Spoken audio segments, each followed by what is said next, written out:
This is Tanya Rooney with Tribe Builders Podcast, and I am coming at you today with a different kind of episode. So, this is going to be episode 12, and all the other episodes we've had so far have been with awesome people in my community. And I want to sprinkle in some solo podcasts here and there just to kind of tell you guys about my story, about super cool people I've met that maybe I just can't get on my podcast or whatever the heck that looks like. So today is going to be just a little bit different speed. So I'm going to tell you a little bit about my story, how I got to where I am, how I built that business, and then what tribe builders means to me, and like how the people in my tribe have helped me along the way. So if you got some time, I would love for you to just hang out and listen. Some people call and ask me a lot of questions about stuff like this. So I'm just excited to kind of share. This is the stuff that I've done that have made me into the human being that I am today, like as a business owner. So just to get started, so my story kind of, obviously it goes way back, but right, for this intensive purpose, this story starts around 2017. I was working in real estate, so commercial real estate. I used to work for a company called CBRE, which is a pretty large commercial real estate company. I worked there for about 10 years, starting probably around, 2010 or something like that, maybe 2011. And so I worked for this big company called CBRE. I was in project management. I had a lot of experience with projects in general. So that means in commercial real estate, it would mean that I went into a project and helped out a client that wanted to move into, let's just say, a big high rise, and they wanted to take over the 20th floor. So a person like me, as a commercial real estate project manager, I would come in and help them out finding a general contractor, find them an architect, oversee scope, schedule, and budget for an entire project. So that means, I'd go through the entire process to help them through design, and then we would find the general contractors that were going to help them do that work. And then after that, we would go into the actual project. So we would meet weekly, do meetings, and make sure everybody's ducks were in a row the whole entire time, continue to make sure we were on schedule, which was really important, and then obviously budget, and just oversee those kinds of things. Then I would help them find furniture, and then from there we would move them into their new space, coordinate all of those details, and then move them out of their old space and get their old space ready to go back to the commercial real estate owner. So because of that, I had some pretty awesome experience in real estate. And it's so interesting because now I fast forward and think, I never thought I was actually a real estate professional in any way, shape, or form. I was just like, no, I'm just a project manager. And now fast forward, 15 years at this point, and I think, wow, I had so many incredible lessons in commercial real estate that have helped me a ton in the rest of the stuff that I've been doing the last 5 or 6 years. So about 9 years or 8 years into my commercial real estate stuff, I had like kind of a crappy Saturday. I was with some friends, and it was raining that morning, and we were just stopping to pick something up from a different friend's house. And I got a phone call from another person on the project that I was working on at that time. And it seemed like, we were getting direction from our client team that we had to we had to pick a certain vendor for some work. We were hoping that we'd be able to pick one vendor for this work. Well, it ended up that they wanted to save a little bit of money on the project, so we needed to pick two different ones instead of doing a little bit more negotiating. And really, it was all to the tune of $2,000. Like, it was over a $7 million project, and they asked us to award to these two different people. It was going to take more work on our end, which is completely fine, especially if you're hired by clients to do a job. But in the scheme of things, $2,000 on an $8 million project is kind of hard to get through. So that was the day that I realized that was like kind of the last punch in the gut from a client, that I was just kind of over it.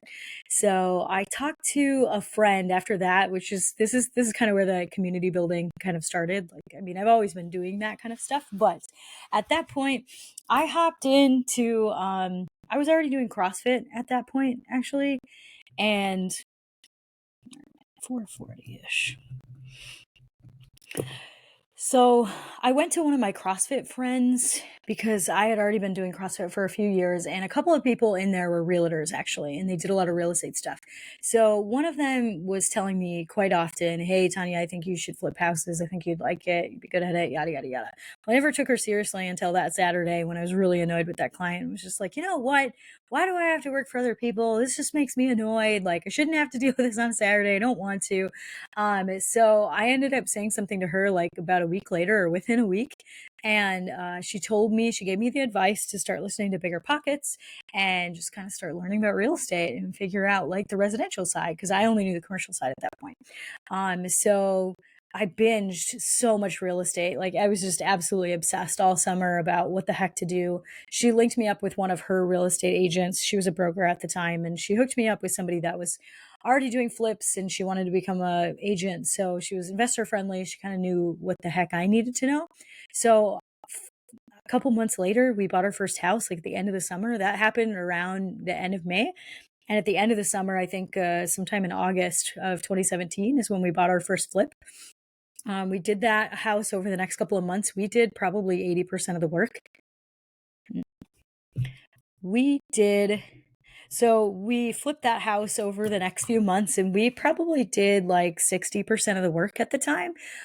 We learned how to sheetrock. We did all the demo. We did some painting. We did all kinds of things and learned a lot of things about that, which I think is really, really great in the world of real estate, because truly the first time like you do a flip, if you do some of it hands-on, you know what it's worth later on. Like, no one really loves to, like, I don't know anybody personally that really loves to drywall. It's a lot of work. It takes somebody that is really, really good at it to make smooth walls. So us doing that made it worth the next few flips that we had to do, of realizing, okay, this is not something we want to spend our time on. So that was one of the first things that kind of happened within our flips. And then one day, my husband was working, and it was on a Saturday. My husband was working his actual W-2 job, and I was at the flip painting. And I was literally painting inside a closet, and I was so frustrated. And I'm like, I don't even like painting. This is super stupid. Like, why am I sitting here doing this? So I got on the internet right then and found a painter that actually came over within the next 4 hours. He came over, gave me a quote, and he was literally there 2 days later and doing work on Monday morning. I'm just like, I don't want to do this kind of stuff. So it's really interesting to see how how processes evolve when you get into real estate and just get into business, actually, for that matter. So fast forward a few more months, we sold that house. We ended up buying another house on the same street, just like a mile down. Our next flip. And then, it was a few months later, and I kind of realized, okay, I think this is something that we want to do. Like, me and my husband talked it over, and we're like, okay, well, if this is really what was going to happen, we should probably start figuring out how to do this at scale, or just at volume, because you can make good money on a flip, but you can make better money on 5 flips or 10 flips. So I started listening to, I was already listening to Bigger Pockets, and then finding out about other guests and what their masterminds looked like, and just their way of doing things. So I ended up finding I actually found 2 different masterminds that I interviewed. One of them was kind of more of like a lifestyle mastermind. They cared about the holistic picture of, like, you might want to do some real estate, and you need to care about your health and your family life and money and finances and like all of those things, which it's still a really great group. Like, but when I interviewed them, it just didn't sing to me. And then the other group that I interviewed was 7-figure flipping, which is a flipping and wholesaling mastermind. It's real estate through and through. I ended up somehow talking to the guy that was buying the company right then. Nobody knew about it. I didn't know about it, but I interviewed him, and I grilled him about like what kinds of things they did. Like, this was a big investment. Like, I think we probably spent $15,000 on our first mastermind. And I knew that if I was spending that $15,000, I needed to make at least double, triple, quadruple of whatever money that I was going to be putting into it. So I wanted to ask questions on what kinds of things they did, what kinds of people were in the group. And then, honestly, before I even said yes, I asked the guy, his name is Bill Allen. He's a good friend still. I had asked him, hey, I need like a normal person to talk to me. He's like, what are you talking about? And I'm just like, you're like the guy, like at that point, he was the CEO of Seven Figure Flipping. Like, you're like the guy, like, of course you have to say all of this stuff. Like, I need a normal person that has actually joined and thought it was a really good idea, like, and has changed their life. So he put me in contact with a person that happened to be on Bigger Pockets as well, just a different time. I didn't know at the time of the phone call that that was happening. Like, I didn't know it was her. But once she started talking to me, I kind of, some of her story resonated with me. And I'm like, oh my God, are you the gal that was on Bigger Pockets and talking about, she was making $5 an hour in like the Philippines. Um, and she moved to America and became an SLP, and then she was making 20, 30, $40 an hour, and now like she's completely financially free through multifamily investing, and she's so great. But at that time she wasn't financially free yet, but she had quit her job. So she gave me all the information. She's like, these are real people, they're giving you really good information. Like, I think the best part is the community. Like, the trainings are really cool. Like, you can get a lot of information. They're going to give you so many things that you're going to be able to do all of this stuff. But the community is the reason that you want to join, because you're going to meet people that are going to shorten the curve for you, and they're going to help you through things or give you best practices. Like, now, like, so as of 2024, like, I think back to those times, and I've avoided so many mistakes, and it's all because of the people in the communities. Like, those people that I met in my first mastermind, Seven Figure Flipping, I'm still friends with them. Like, that was already like 7 years ago or 6 years ago or something like that. And I still talk to some of those people all the time. Like, we met up in person, we would do roundtables, we'd do hot seats, and hot seats just mean like you're literally talking about your business, like what hurts, what's going really, really well, what's not going well, and who can help me, who can give me some information that they've already gone through this, and how did they get through this? How do you learn, not to get sued in, these 10 situations? And not that anybody wants to get sued, but you want to know the things that you should be looking out for, because honestly, business owners are just fucking giving it a try. Like, we don't know, like, you don't go into a business knowing what the heck to do. Like, you usually have to learn all of the things. And sometimes it's by, trial and error, and sometimes it's by getting sued, or sometimes it's by making mistakes or having to lose money on a deal, or whatever the heck it is. Or maybe you have all kinds of inventory that you actually have to throw away because it expired and you just didn't do your math right, or you didn't sell enough, or whatever it is. So I think masterminds in general, like when I joined Seven Figure Flipping, man, it was the coolest thing, because I finally had friends that knew what the heck I was talking about. They knew what a flip was. They knew how painful it could be. And like, real estate, I think all business owners go through the roller coaster of entrepreneurship. Like, it can be really friggin' ugly. Like, I know plenty of people who can't make payroll, but like this week, but next week they can. And sometimes that payroll might be $50,000, or like in a month or 2 months or something like that. And I think surrounding yourself with those people is really, really important. And that's the reason masterminds work so well, is you hear about what other people's businesses have, like what's happening in those businesses, how they're getting through things. Like, real estate right now is really, it's got choppy waters, and knowing that you have people around you and know what they're doing and how they're pivoting and things like that stuff is important. And I think I talk about real estate all the freaking time because I love it. Like, short-term rentals and real estate are my jam.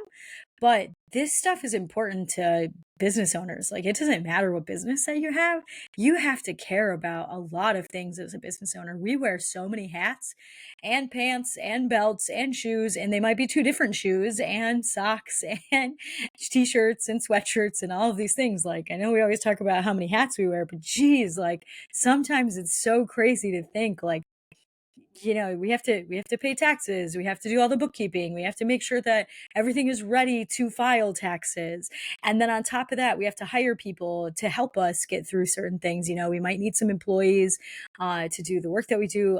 You don't always want to do everything yourself. And then on top of it, you might have maintenance of some kind if you own a building, if you rent a building, any of that. Office supplies. Like, there's just so many things. And then sales is one of the most important things. You don't have a business if you're not selling any of your product, or selling, and your product might be, I mean, it could be anything. It could be, coaching. It could be nights at a house, because I have Airbnbs. It could be widgets. It could be, paper towels. I don't care what it is. Like, it's all something that you're going to have to sell. And if you're not going to sell it yourself, you have to have other people to do it. So there's just so many things that you have to care about as a business owner. So starting to like find those other business owners, like 7-figure flipping was very, very crucial in what I do now, because I learned that I could find other people. Like, I didn't have to know everything myself. I didn't need to know what all the tax codes were, because I could get advice from CPAs. And those CPAs, like, where did I find the ones that like give really good advice? I found them in my mastermind. I found other people and their strategies on how they were doing things, in real estate to make a little bit more money, or pay a little less tax, or whatever the heck it was. Like, those things are all really, really important in business. So my story really, really started with 7-figure flipping, and then it's kind of evolved a little bit more, because then I got into a mindset mastermind where literally we were just talking about how you get yourself to do all the things that we do. And I think this is one of the reasons that I talk so much. Like, every week I try to ask questions about mindset and self-limiting beliefs, because this is a very, very big thing that all entrepreneurs go through. I don't care who it is. Like, Jeff Bezos has problems somewhere in his head that he has to get through. And he has business coaches that he coach or that talk to him about how to get through these kinds of things. I think some people are just better at like just convincing themselves that it's okay to have those kinds of things happen, but you're going to keep going. So I like to talk about mindset a lot with the people that I have on the podcast, because it's so important to show people, just because someone owns a mastermind, just because somebody has 500 properties, just because they have, a big, huge company with 7,000 employees, like, every one of those people that runs those companies, they still have limiting beliefs of their own. They still might wake up in the middle of the night with a little bit of anxiety, like, oh gosh, I have to figure this out tomorrow. And, like, I'm the person that's on the line for all of this stuff to happen. So I think it's important to point stuff like that out. So I don't know when I joined a mindset mastermind that I did join, but it did wonders for me. Like, I had a one-on-one coach that I talked to every week or every other week. And we talked about employee stuff. We talked about business, just all kinds of things. But a lot of it all led back to, well, what kinds of things are you saying in your own head? I used to use a lot of words like scary and daunting and, I'm nervous and all this stuff.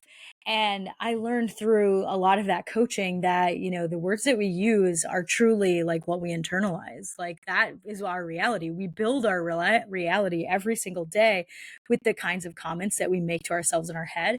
So I think that naturally, as at least my entrepreneurship journey has gone, like, I needed that kind of work, because eventually you realize you can fucking do anything. You can make up a business. Like, I mean, obviously within reason, you still need to fill a niche, you have to have customers, like all of that stuff. But you can figure out any business. If you want to go and start a fucking e-commerce business, you can go do that. You can learn all of that stuff. You could learn it through a mastermind. You could learn it through online courses. You could go onto YouTube and have the freest university ever. You could go find somebody and hustle and, add value to their business so that they teach you how to do that. All that stuff is fine. Like, people have skills to learn things. If you become obsessed with something, you can fucking figure it out. Like, that's not the problem. Eventually the problem starts becoming your head.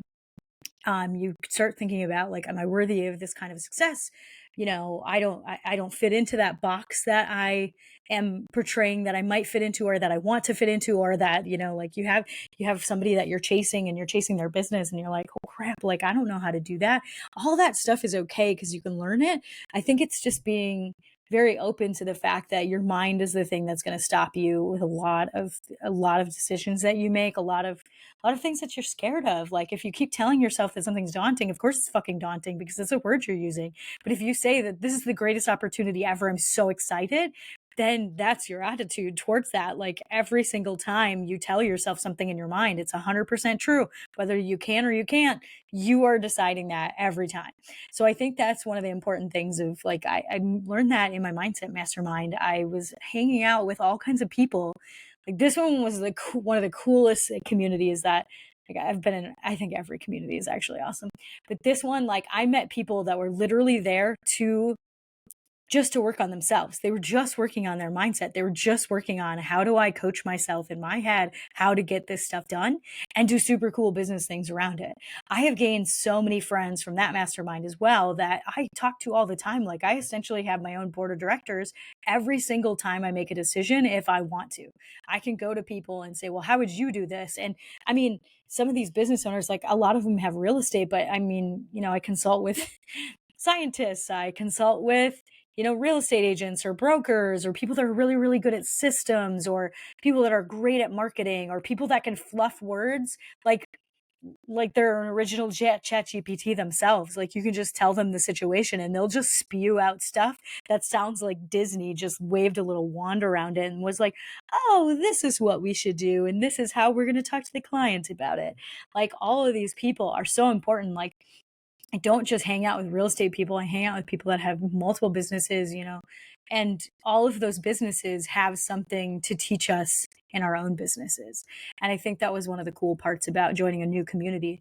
And then, like, kind of taking a step back to my 7-figure flipping days, I ended up stopping in that mastermind because I started going to something else. Like, I started going towards short-term rentals, which 7-figure flipping was about flipping and wholesaling. Like, yes, there's real estate there. And they were talking about short-term rentals because that was totally a thing in 2020 and 21, 22. But I needed something more specific.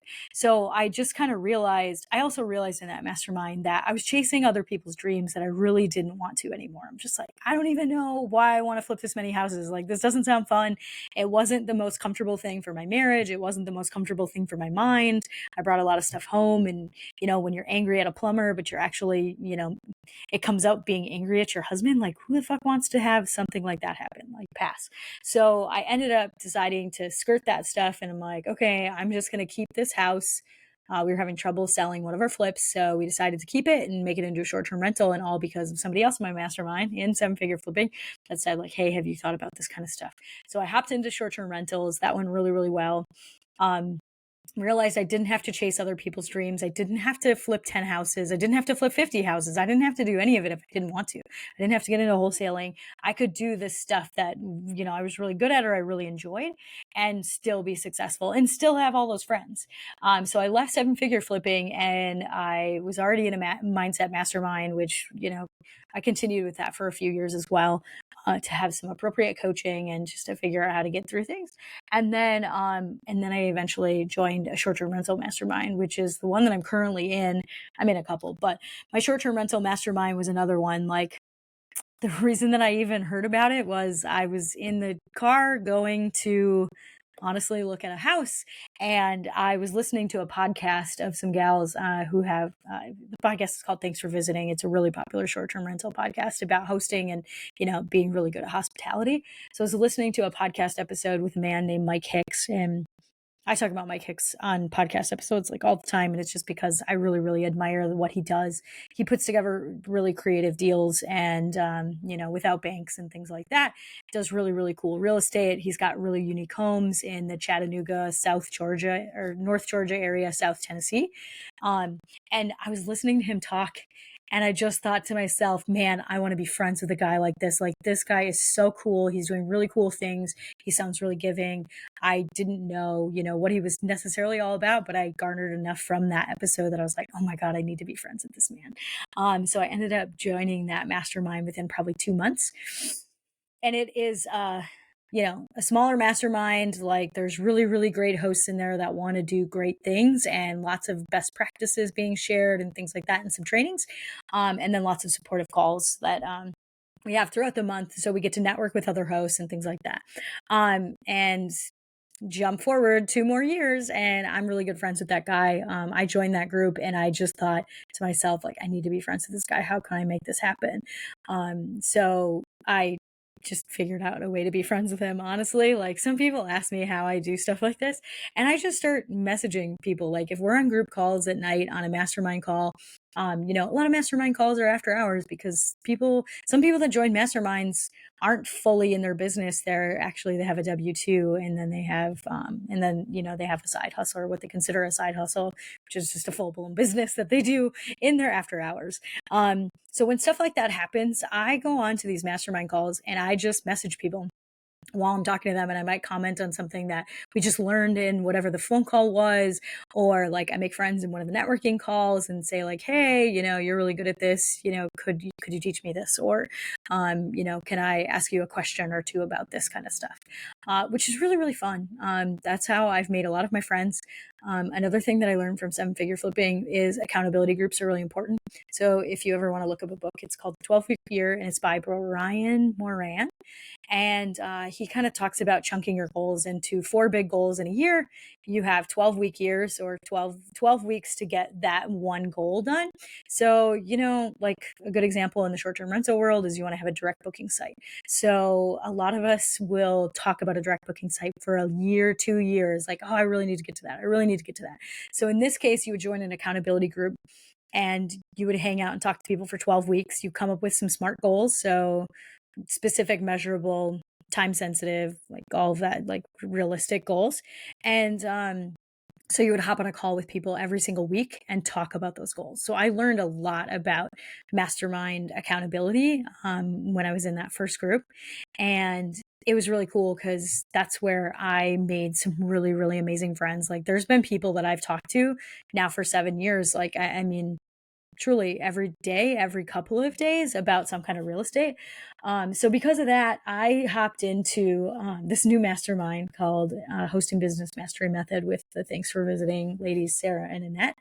And I made up a new accountability group. I just like reached out to a few people that were pretty darn active in the group, like in the mastermind Facebook group. And I was like, hey, I don't know if you'd be interested in this. We'd meet every Monday for an hour. We're going to work towards some goals. And then we just talk shop the rest of the time. Like you talk about the goals, everybody gets like 2 or 3 minutes, talk about like what they did this week and if they, hit their goal or not. And those goals, like it's a weekly task that you do that's going to help you hit that bigger goal. So if you want to do that website, if you want, like keeping on the direct booking website example, so what kinds of things do you need to do to make that happen? So that those would be your action plan or your action steps every single week. And then you just say, if you did those, it's literally yes or no. Like, do you have to, maybe week 1, you have to actually buy the domain. And then week 2, you have to, pick the place that you're going to host it. And week 3 is, you're going to do research into 5 other websites that you really, really like that you're going to mimic. And then week 5 is you're actually going to start the website. And week 6 is you're going to do more on the website. Like every week you're going to work on the website for an hour. So I asked people in my Hosting Business Mastery Method if they wanted to join a group. I think I probably asked 5 or 7 people at that time, and 4 people said yes. A lot of people didn't have time, and I was like, no, totally understandable. So we hopped on calls every single week and started knocking out goals. It's really, really fun because you get to hang out with people and talk shop. People that actually know what the heck you're talking about. Because I guess in a lot of our businesses, like we can always go home and talk to our spouse, talk to our family members, talk to our friends about what's going on. But if you want real support, you have to have other business owners. And sometimes it's really nice to have, in short-term rental land, it's really nice to have short-term rental people because they can give you really good advice and they know what it's like to have stuff happen in your businesses. But any business owner actually does know because there are so many synchronicities that you will find that it's like, oh yeah, that's happened to me before. Or we all have marketing, we all have sales problems, we all have client problems, and these things are all super normal in business ownership. So finding that accountability group was so fantastic. And then, like we ended up meeting in person because our group had an event and it just strengthened our bond. A couple other people came to the event and they were actually the people that said no because they didn't have time. Like I don't fault them at all, but they just saw how much like the other 5 of us talked and how well we knew each other. And I'm just like we're literally talking about each other's kids. We're talking about business. We know what's going on in each other's business. And those few people were like, well, wait a minute, like I want to be part of that. I'm like, well, I asked you. And so they ended up joining in as well.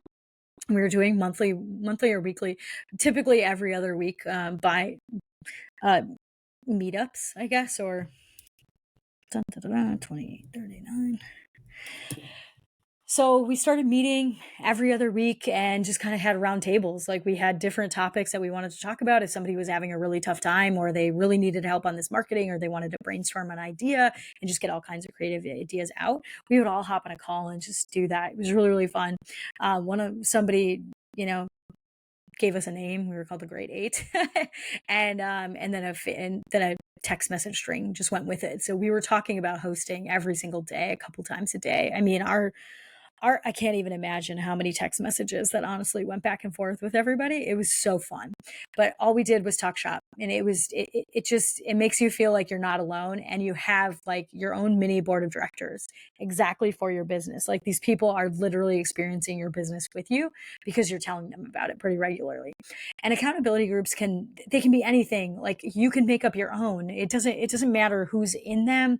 Like, you have to be choosy about how your energy works together, because if somebody is really, really loud and boisterous, and maybe the quiet person isn't going to say anything because they don't want to be vulnerable, but there's like a fine line to all of that. But truly, if you find some other business owners that really just want to work on themselves, like, you can have a goal in mind. You can do 12 weeks, you can do 20 weeks, you can do 5 weeks, it doesn't matter. But I think finding those kinds of things, that has literally made me such a good business owner, because all the things that I'm good at, I can share with people, and all the things that I'm really struggling with, or I just need to learn more about, I have people that are already ready to like help out, and to, again, be my board of directors in some ways, to tell me, hey, this is probably what I would do. Or sometimes I just need support, and sometimes I actually need some solutions. So it's really, really cool to watch stuff like that. So these are the kinds of things that I do to build my business every single day. Like, I have done so many things over the years to just cultivate relationships, because I think building your tribe is so fucking cool. Like, the people in my life, I don't have to know how to do all these things. I just need advice on how people have done it. And I think as I have built my businesses the way I have, I I lean on those people. Like, I know what they were doing, 2 years ago. So when I reach out to them, I just ask. I write notes in my phone about people. Like, if I know how old somebody's kids are, I put that in my phone and then I date it so that I can ask them later. And it's not like I'm cheating by saying, like, oh, I need to talk to Alan this week. Well, how many kids does Alan have, and whatever. It's just genuine, like, how is your kid? Like, some of these things I just actually remember, so I can bring things up when I'm on a phone call, and then I can say, hey, like, I really need help with this, or what do you think of this situation? How can I, what do you think I should do? This kind of stuff is really, really, it's commonplace in business. I have people that I know, I don't even have to do any niceties. They'll pick up the phone, they'll tell me what they think, they'll give me advice if I want it or need it, or just listen to me. Sometimes, like, we just need to vent about what's going on in our business, because we just can't handle it that week, because energy flows out sometimes and it doesn't always come back in, or it can be frustrating. So I feel like this is one of the big reasons that I talk about tribes and how important they are, is because you just need support sometimes. Like, you need to know that you don't feel alone. Because I think I watch business owners, like, I have a lot of conversations with business owners, which I really, really love. I love coaching calls. I love stuff like that. I just love to check in with business owners, I like to ask questions about it. And because of that, I can hear when people feel like they're struggling, and a lot of it can be solved by having a really good tribe around you. And a tribe doesn't have to be 50 or 100 people. It could just be 2 people. It could be 1 person if you want. It's just like, hey, I need some accountability on this. Like, the other day, actually, like 3 weeks ago, I reached out to a gal that I know has a really cool manifesting practice, and she does manifesting and meditation, and it's incredible. And I've literally watched her change her life with this process. It's so awesome. So I told her I was struggling to just kind of keep up with a couple of things, and like, I try to figure out what my process looks like. So I asked her, I'm like, hey, could you just like set on your calendar in 3 weeks to just reach out to me and ask me how it's going? And I got that text message yesterday. She really did it. Like, it's so fun to ask your friends to do something for you, and then to see them come through. It doesn't always happen. Obviously, life gets busy. But we can use calendars to do stuff like that. Like, our smartphone in our pockets really do help. They can control quite a bit. They can remind us of things. And stuff like that keeps me more accountable. Like, when I know that she's going to text me, I'm going to do that thing, or I'm going to say, oh shit, I completely forgot about it. Thank you for reaching out. Could you could you reach out again in a week so that I could get this done? Because now it's at the top of my mind. So there's just things like this that I think our tribes really, really can help us. Like it's incredible how people want to help each other and how people want to see each other succeed. I think that's the other thing that's been really surprising in real estate is finding people that are just a closed door and then finding people that are an open door. And sometimes seeing the people at the closed door open their own door to find out like, oh, there's other people on the side of this door and they're totally willing to help me and encourage me. And it doesn't have to be this gross competitive thing all the time when you're talking to other business owners. You could actually have a spot where you collaborate. And if you don't want to do that locally, it's okay. Like I have national friends in real estate that I talk to all the time. Like a lot of my best friends don't live locally anymore or have never lived local to me. And I think that's okay because now I'm not talking to my competitors. I'm not like giving them my secrets. And honestly, there's more than enough business to go around in general. The best person's going to win whatever that contract is or whatever that relationship is, which I think is important to keep in mind. But I think the more you be open to relationships like this, be vulnerable, like tell people what the heck is happening and tell them you need support. It's okay to ask for support and get somebody's time to just be like, hey, I just need a crazy check. I just need to know, am I crazy or is this person, is their expectations crazy? Like what's happening? Or I need help solving this problem because, your brain just can't take it anymore right now. Or, some days are just off and some days you have a ton of energy to give. And some days you just need energy. Sometimes we just have to borrow energy. Like I heard this actually today in one of my mastermind calls that, sometimes you just have to hang out with people that are doing that thing that you want to do. And then you need to borrow their energy. You need to borrow their confidence. You need to borrow whatever the heck it is so that you can go and achieve that thing. And I think that's the great part about masterminds and surrounding yourself with incredible people. It's super important for us to be able to say like, hey, I need help. I don't know what the hell I'm doing. And then just learn how to do it. And again, just borrow somebody else's, confidence. And so just to kind of wrap this up, the last mastermind I'm in right now is a motel mastermind. I'm working on a motel project right now in Wisconsin with a partner. And I don't necessarily know, like I know a lot of components to hospitality. I know a lot of components to obviously the short-term rental world, but I don't know I don't know the secret sauce quite yet to a motel. I'm learning it though. And I'm trying to be very open about that to anybody that I need to, that like, hey, I'm learning this process because this is literally how we all do things. Like Henry Ford didn't just all of a sudden know how to, put together a freaking vehicle. Like he had to figure it out, and trial and error is really important throughout the years. Like that's how we become innovative. That's how we make better businesses. That's how cool things happen, is because we can innovate and we can just like redo things and, find out our best practice and then break something and try it again and over and over and over again. And I think that's what's happening right now in the motel process for me, is finding out, okay, these things in short-term rental land, they work really, really well for me.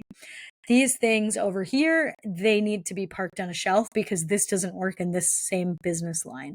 So it's just finding out those kinds of things. So now I'm hanging out with people.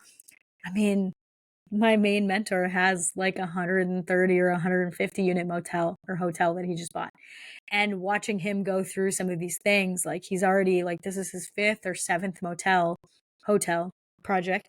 And knowing how he got there, that I'm just borrowing his confidence. Anytime that I have a question or I'm really struggling with something, I'm just borrowing his confidence. I'm getting information from him. I'm getting information from 5 other people that are in the motel group that know what they're doing. And, paying people for their time is absolutely wonderful because they just went through 5 years of something. Whoa, they learned a lot. And now I'm learning a lot, and I, want to shorten the curve. Like how can I make this make as much money as possible as fast as I can without knowing actually how to do the process? So we're making up as we go within a process that has already been given to me, and making sure that it works for where I am, because something that works in Florida doesn't necessarily work in, Boston, like Wisconsin. And there's all these different options. So I guess if anybody is listening this far and can get anything out of this, find people. You need to find people that are already doing the things that you want to do, things that you do and you're struggling with. It's okay to go find those people. It's okay to not do this alone, because I don't think solopreneurship is meant to do alone. There's other people that are doing that. There's other people that can support you. There's other people with incredible ideas that are going to make you make so much more money. Like these side conversations that you have, whether at meetups or at a networking call or even in a Facebook group, it's crazy.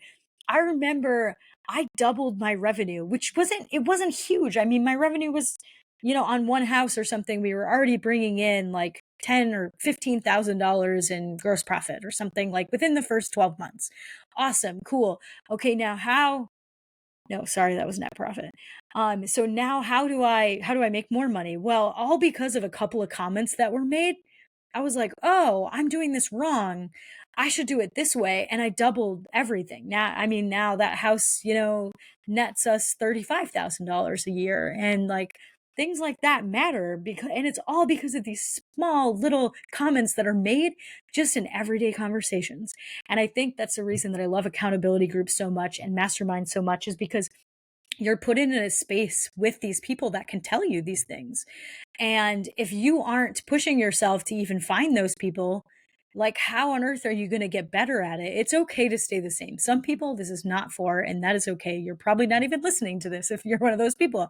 But if you're somebody that wants to collaborate, you're somebody that wants to find more friends, you want to commiserate with people, you want to like talk about ideas and super cool concepts and like things that are going to make our world better and our lives better and the lives of people after us, those are the kinds of people that need to find a tribe. They need to contribute what they've learned. You take, the people behind you and give them a leg up.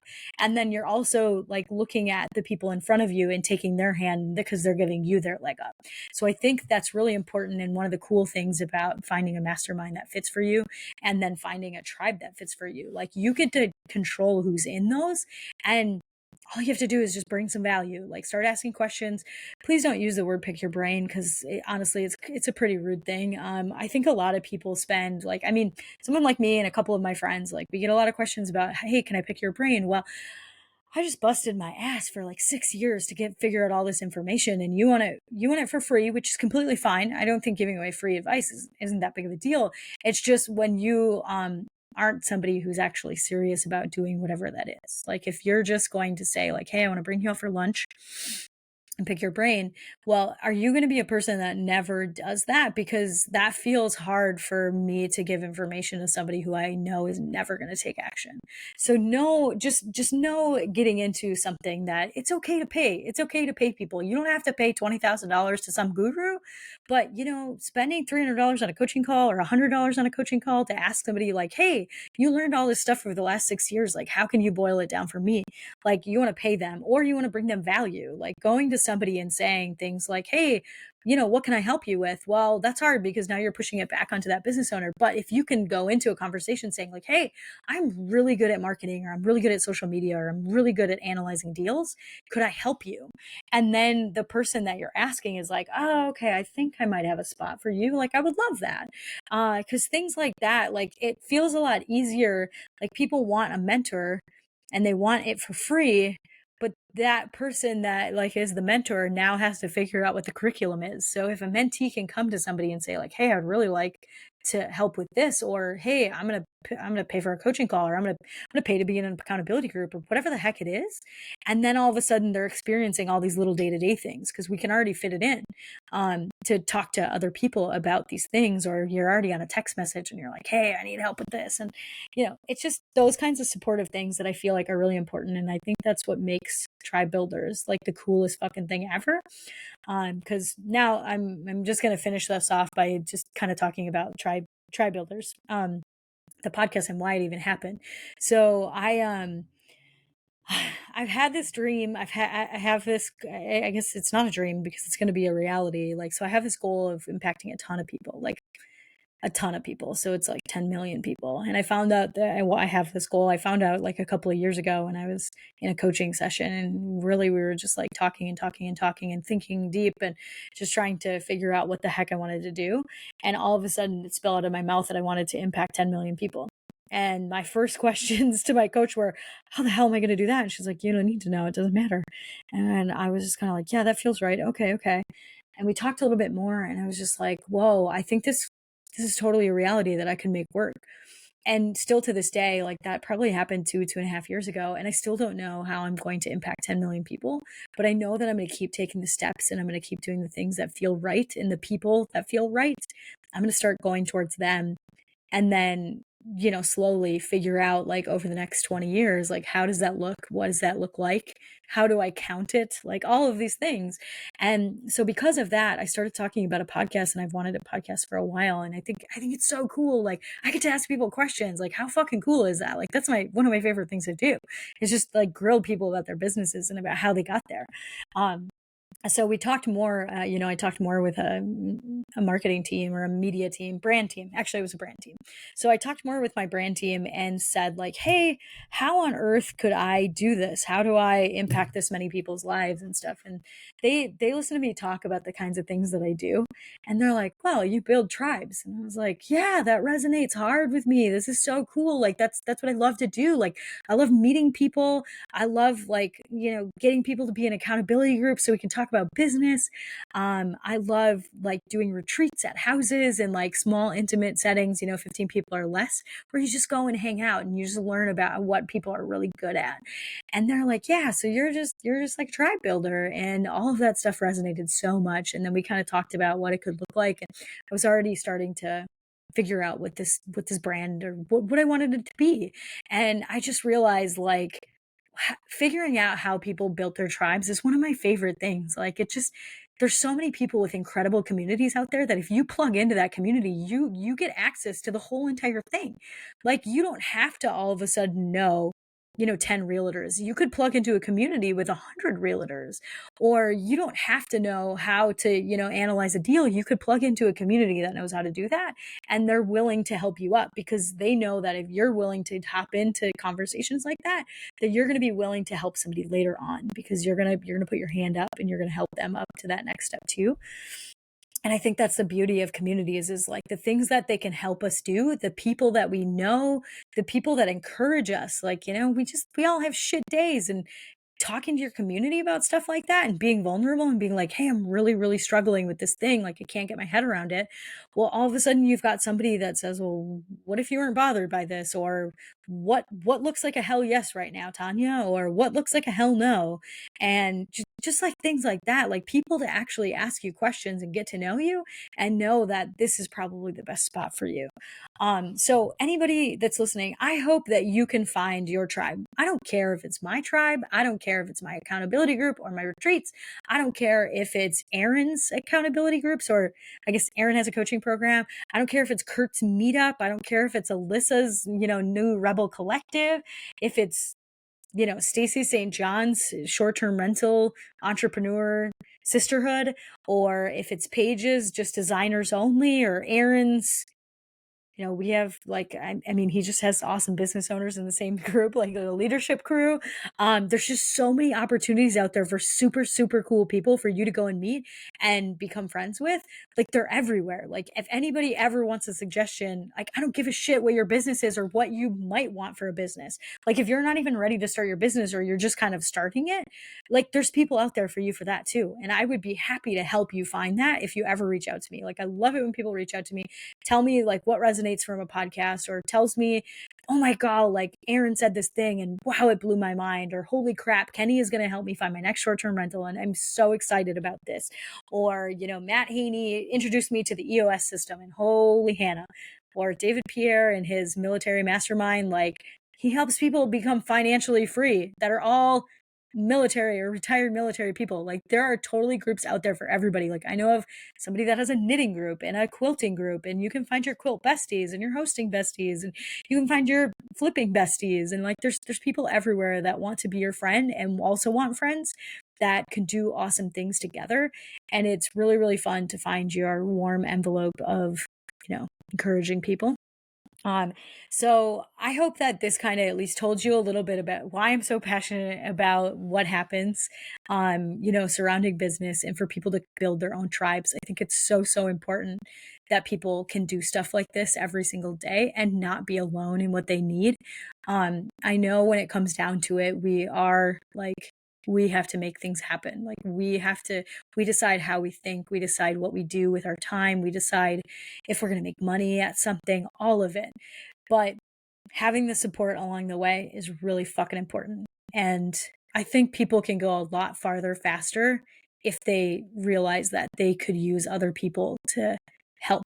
Like if we had to build a ladder, I think standing on people's backs is one easy way to say, okay, who needs to be at the bottom? Who needs to be at the top? Who's the sturdiest to go down there? Who's the lightest to go up to the top and to get us up and then throw down the rope or whatever the heck that means.